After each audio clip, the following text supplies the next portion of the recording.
पाचनाई मार्गावरती चढतायत. पाचनाई मार्गावरती चढत असताना देवाच्या वाटानी वर गेल्यानंतर पहिल्यांदा तुम्हाला एक ओव्हरब्रिज लागेल.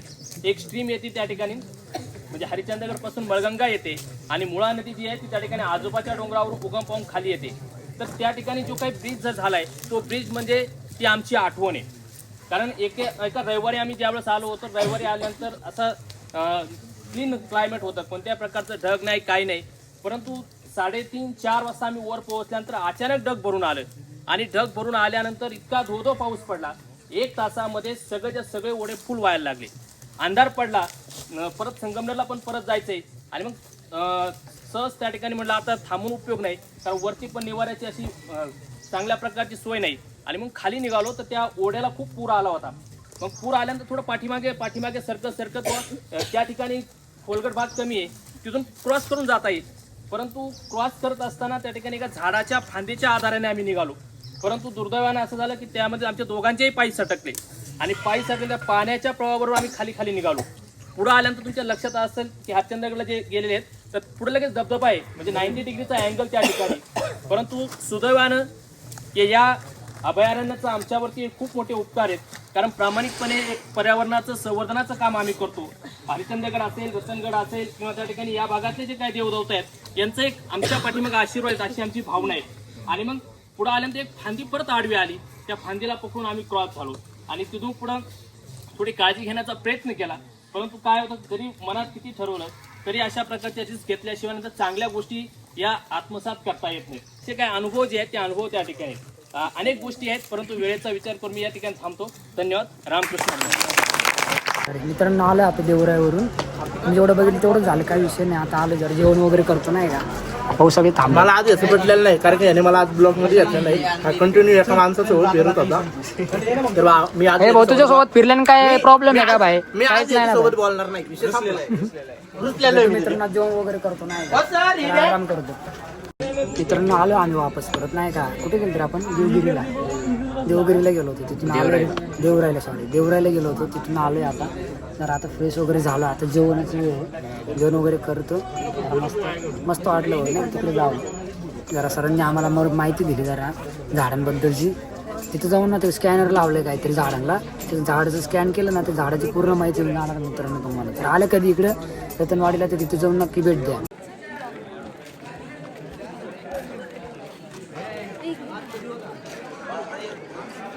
जेवण चालू आहे मित्रांनो पोरांचे. जेवलेत बाकीचे जेवतात, आम्ही पण जेवलोय ना. आम्हाला कॉलेजच्या तर्फे डायरेक्ट कप भेटलाय हे बघा. सगळ्यांना कप दिला त्यांच्या फोटो सहित.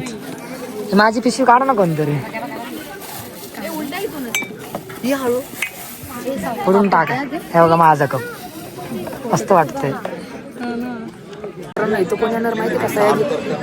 अरे भाई चालू आहे इथे येणारे सयाजी शिंदे नाही का, त्याच्यासाठी प्रिपरेशन चालू आहे सगळं. बसवलं इथं मंदिरामध्ये, लय वेळ झाला इथंच बसवलं लाईन मध्ये. परत म्हणले परत मोकळे व्हा, परत फिरायला लावलं. 10 मिनिटानंतर परत बोलवलं काय डबे गिफ्ट बॉक्स. हा सांगितलंय की काय गिफ्ट बॉक्स मध्ये दिलेत कप दिलेत. कप सगळ्यांना दाखवले त्यांना दाखवले कप दिलेत. ते बसले तिथे सगळे.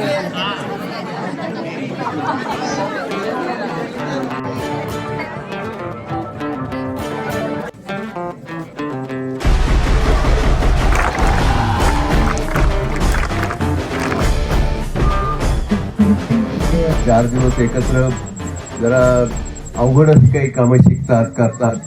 खरं म्हणजे त्याच्यापेक्षाही महत्वाचं एकमेकांशी संवाद करतात. महाराष्ट्राचा सगळ्या वेगवेगळ्या भागातली भाषेच्या लयी, शब्दांच्या लयी, स्वभाव अशी जी देवाणघेवाण होते याच्यामुळं आपण फार श्रीमंत होतो. बघा मी लक्षपूर्वक जी मुलं आणि मुली बोलली त्यांची भाषणं, त्यांची भाषा ऐकत होतो आणि या भाषेमध्ये इंग्रजी किती घुसलेलं आहे. सो लाईक काय जे काय असेल ते. पण याने काही बिघडत नाही मित्रांनो. आपल्या भाषेमध्ये या प्रकारे याच्यापूर्वी अनेकदा असे हस्तक्षेप होऊन गेलेले आहेत. मी म्हणलं पहिलं खाऊन घेऊया, मग पाणी होतं तर आम्ही श्रीखंड, पाव, चटण्या असं सगळं नेलं होतं. तर असतो पण जो विजेसारखा तळपत जातो शेवटपर्यंत पाणी काढल्याशिवाय थांबत नाही, ती वीज असते ना, एवढी विल पॉवर, इतकी इंटेन्सिटी जर तुमच्यात असेल तर तुम्ही सक्सेस व्हाल. स्वतः सगळ्याची सुंदर सरिता आलेले आहेत मित्रांनो, तुम्ही बघू शकता. सर पाहुण्यांबद्दल मी मग बोलत होतो मित्रांनो. इथं बघा तुम्ही स्वतः सगळ्याची सुंदर सर आलेला आहेत मित्रांनो. तुम्हाला मी मग सांगलेलं होतं सर पाहुणे आले, तुम्ही बघू शकता.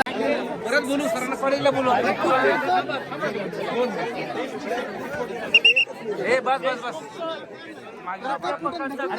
2,000 years later.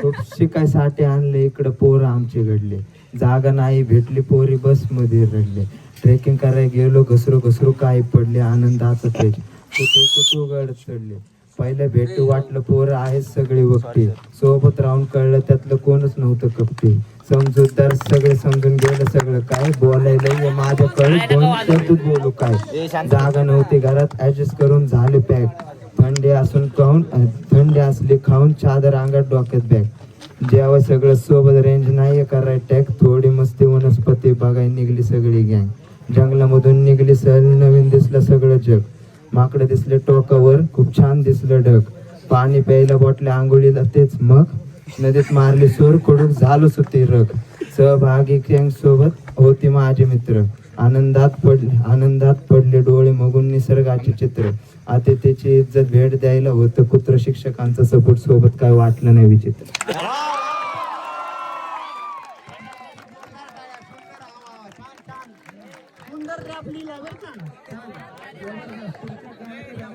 पंचपक्वानाचा ताट प्रिय मी शेळ्या भाकरीचा काल लागलो. तू प्रॉपर फ्युचर प्लॅनिंग आहे रेखांवरचा नशीब ग, वेळ आधी पोहोचणारी झोप प्रेमी नेहमी 5 मिनिटं उशीर ग, तू मधुर सुरमई कोकिळ आहेस मी गोंगाट कर्कश आवाज ग, तू सलग कविता आवडणारी मी मध्येच घेतलेला पॉज ग, तू शांत रमलेली संध्याकाळ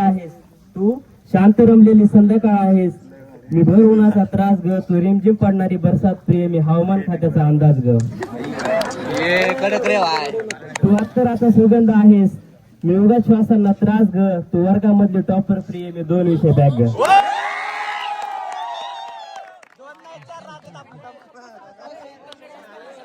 तो लड़की है काम तो करती है, रोको ना टोको ना करने दो दिल की गुलमिल क्यूटी गुलमिल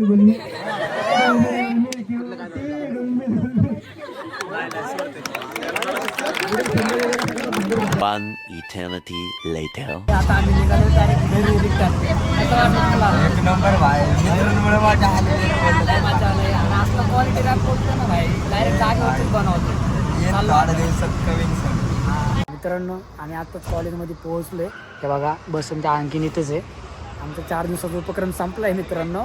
तुम्हाला ब्लॉग कसा वाटला मला नक्की सांगा. मी तर हा ब्लॉग एंड करतोय. तुम्हाला ब्लॉग आवडला असेल तर लाईक शेअर आणि सबस्क्राईब नक्कीच करा मित्रांनो चॅनलला.